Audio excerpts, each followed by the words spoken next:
Luke, how much command do you feel like you have right now of your personnel and the vision of what you want to start creating and you guys get into training camp? Command sounds like a pretty strong word. I feel like we're getting to know each other. I think we're in that process. The style and the format of this time of the year doesn't let you necessarily play that brand of football that you want to play when it comes time to it. But I think we're progressing. I think the guys are getting to know each other, the chemistry.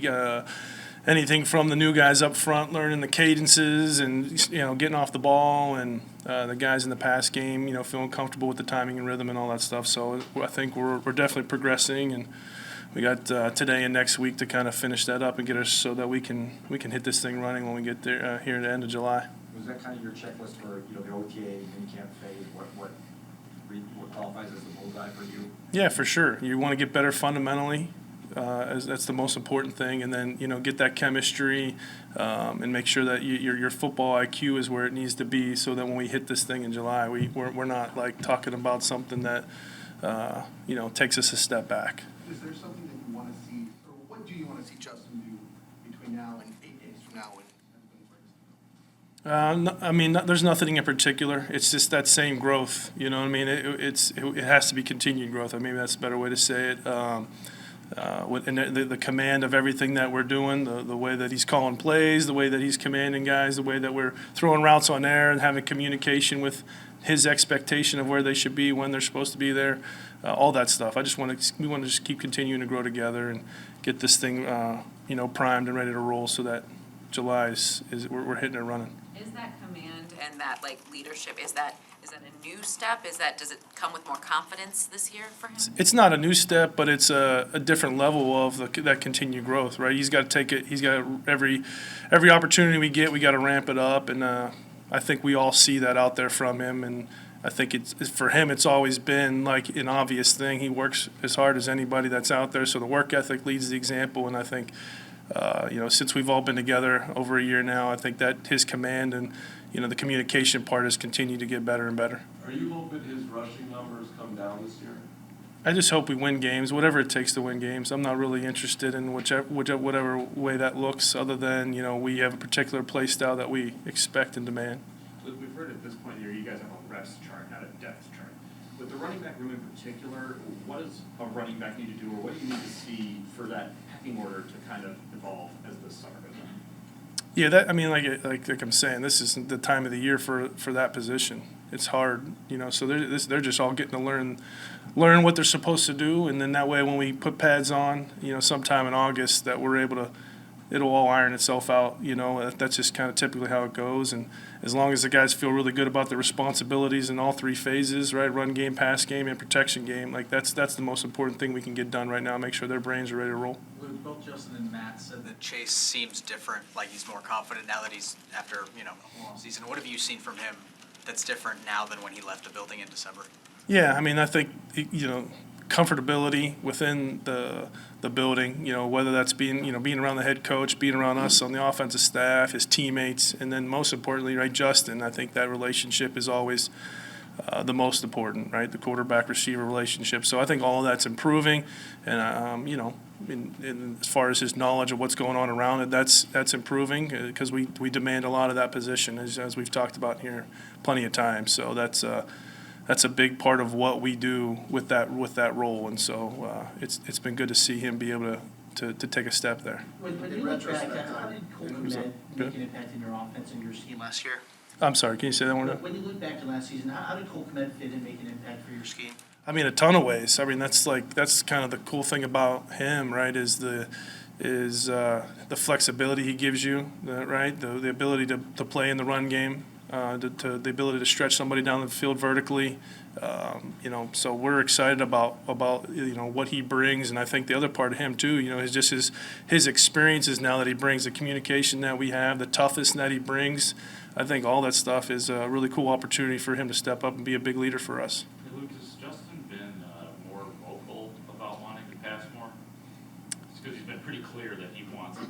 He wants passing numbers as opposed to running numbers. Well, yeah, I mean, he should, right? But I think he's been most vocal about wanting to win, so that's what we talk about most and how we can improve that and give us an opportunity to go win as many games as we possibly can. Luke, to Josh's question on Claypool, looking back last year, coming in midseason, how much of a grasp did he have on the scheme, and what was reasonable to expect in that scenario? That's a pretty hard question to answer because it's too vague. I think he came in, he did a great job of diving in, had a little bit of success, and then he got dinged, and then now you have time away from that relationship that you're growing with your quarterback, and then he finished up the season there at the end. So to say where he is now, obviously he's definitely in a much better place. That's what's most important, and like Coach Flus and those guys have said, I think that his positivity, his optimism coming in this thing, and his attack and his approach, the way he's trying to learn this thing is really cool to see. From your standpoint, from your perspective in that relationship, it must be easier now for you, having had the offseason to plan for him, than to try to throw him in the middle of the season. Yeah, but there's not much that doesn't. You're not planning this time of the year. You're not doing that. You're trying to teach the game to everybody. You're trying to teach conceptually. You're trying to teach fundamentals, and so we're working on all that stuff. And then we're not scheming our defense or game planning our defense or anything like that. We're trying to get everybody to understand the entire offense, so that whatever direction we need to go when it's time, we're ready to rock and roll, and the guys are able to respond. So it's more important for us to teach the details, fundamentals of why we do what we do, so that you can build off of all that teaching. When it comes to progress, what's a good example of something you're seeing out there now that you didn't see a year ago that illustrates how much progress this offense has made? Oh, there's a ton. I mean, geez, you could just probably take the protection game in the beginning part of it, right?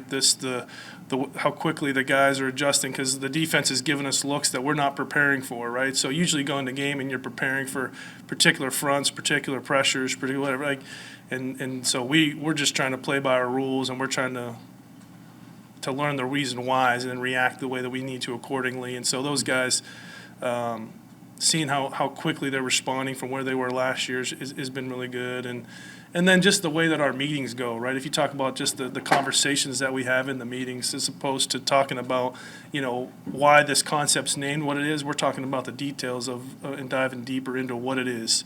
And so, those two things are probably the two things that stand out. Pardon the out of left field question, but what do you think when Aaron landed with the Jets? When Aaron Rodgers landed with the Jets. I mean, yeah, no, I think it makes a lot of sense, right? He gets to go somewhere where he's going to play with guys he knows and coach, Coach Hack and those guys, good relationship. So I'm happy for those guys, and I think that I still think he has a ton of opportunity to play and ability to play. So to me, there's not really been that slowdown that maybe some people talk about. People said there was a slowdown before he got 2 MVPs, so it's kind of that same talk. What's it do to the division here? I mean, when you look from our perspective, we're in the situation where we're growing, so we're hoping that we can find our way to where they have been, right? That's our main focus. I think that we need to take another good step this year, and I think there's been pieces put in the building that let us do that, and then the way these guys are approaching this offseason gives you pretty good optimism. Luke, what's your impression of Tyler Scott been like so far? Where's he at in the process early on? Yeah, no, I literally just got done saying I think I'm excited for him. I think the way that he came in, he's got some stuff to him that you like. I mean, his approach, he's got toughness, and so he's a smart guy. So I've been really pleased with him. By no means is he where he needs to be, but where he's going and his approach and the way he attacks every single day, I'm really excited for him. For you, is the significance of Nate's absence? I think that's just the chemistry part of it that you really want, right? That's what you want. That's why you want all the guys here, right? You want them to get to know each other at a different level. I think teammates that play with each other each and every day, spend time with each other each and every day outside of the building. I think that's important stuff, and so that's as much as anything. This time of the year, it's really important for us to dive into that aspect. To make up for lost time in that regard, or? Sure, everyone has things that they got to do, and that's, whatever they have to do in their personal life, they got to get done too. So like that's not, I don't think that one's more important than the other. But I'm glad he's back, and he was here before. Now he's back, so I think that we've been able to accomplish a lot. So this off season with him, and we have a good day today, good week next week. I think we'll be in a good place. Luke, Couple more. I don't know if, a quarterback spends more time with the offensive coordinator, maybe the quarterback's coach. Just what is it like coaching Justin? No, it's a treat. Yeah, we spend a lot of time together. So Coach Janoko, myself, and the quarterbacks, we're together a lot. And, it's a treat. Justin is someone that is super focused, works his tail off in every aspect of it, right? The physical part of it, on-field part of it, the training part of it. And then in the meeting room, I mean, he is focused, and we have the conversations. That's you're talking about where your growth is, and the types of conversations we're having now in that room, are really a different level than they were last year as far as where he can go with his growth and everything. There's so much talk about improving his passing, but the running was such a weapon, the thing that awed everybody. Are you working on refining that? When to do it? How to do it? Can you do it better? And what are your thoughts on that? Yeah, I think the running part of it, most of that is a natural thing once you're in the moment. But decision making, we're working on every single day. Timing and rhythm, we're working on every single day. So, and then lastly, the situation that you're in. And so putting that all together, you're just increasing the football IQ so that you know better when to take those opportunities and when not to. Because there's plenty of times on film that he shouldn't do it. And even though it worked out for us, in the long run, there's a better decision. There's a better way. And then there's times that I could sit there and coach and say, you should do this, but then his instincts tell him to do something, and we have to trust that too. So I by no means will ever make that guy robotic. I don't believe in doing that with any player. And I think that, but there's a way to refine it all and improve our decision making and trusting our timing and rhythm, and we'll take it from there. Thanks. Yeah. Thank you, everybody.